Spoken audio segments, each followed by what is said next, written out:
Let's get some analysis now on the Putin-Trump summit. We're joined by Greg Simmons. He's a specialist in Russian politics and professor of armed conflicts at Daffodil International University. Professor, thank you so much for being with us on the program. It's good to see you.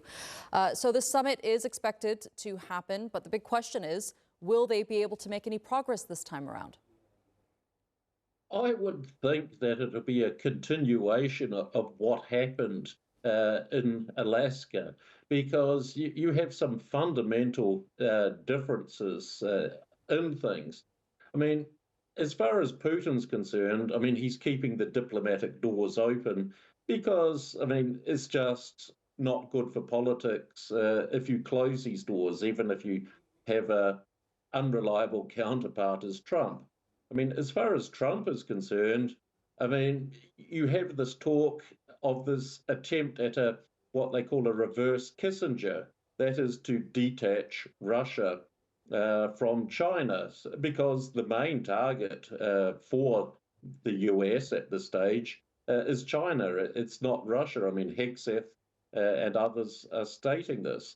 And I mean, there are too many things which can go wrong based on these big divergences. Right. In the meantime, Zelenskyy is trying to get more weapons from the United States. Will Trump give him the support that he's asking for, especially with this meeting between Putin and Trump being set up? That would be a huge risk for him. I don't think he will give weapons, because you listen to the fine print, if you want to call it that, on the rhetoric. What Trump is suggesting is that he will sell the weapons to Europe, who will then give the weapons to Ukraine, because he's trying to play the shell game. Well, oh, look, I'm not giving Ukraine weapons. I'm selling them to the Europeans. And it's up to the Europeans if they give or don't give. And so you're playing this silly game. But the Tomahawks is hugely problematic because they're a system which rely on the command and control of US operators and US digital systems.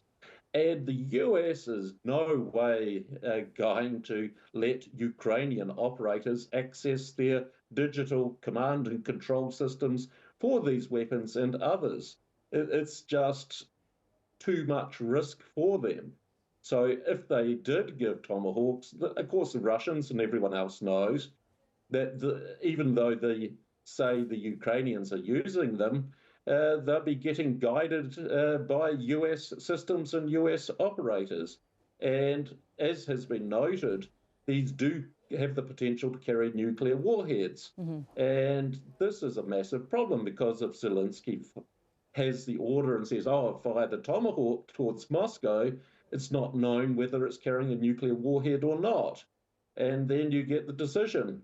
Will a nuclear war start on the basis of this? I mean, Trump is transactional and pragmatic. Right. So I would think that he might be inclined to kick this can down the road and go with the other more conventional weapons. What are your thoughts on Budapest? Of course, it's being considered as the city for the summit. In fact, Orban has said that he will provide the necessary conditions to organize it.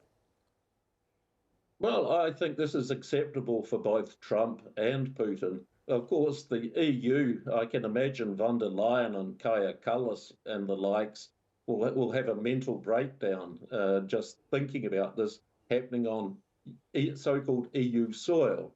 But of course, the EU are not a power that matters in this equation. It's Russia and the United States.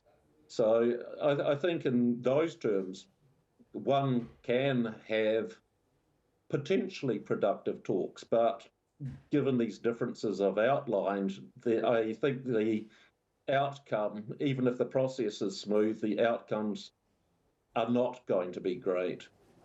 Okay, Professor Greg Simmons, thank you so much for being with us here on the NewsHour and sharing that insight with us. I appreciate it.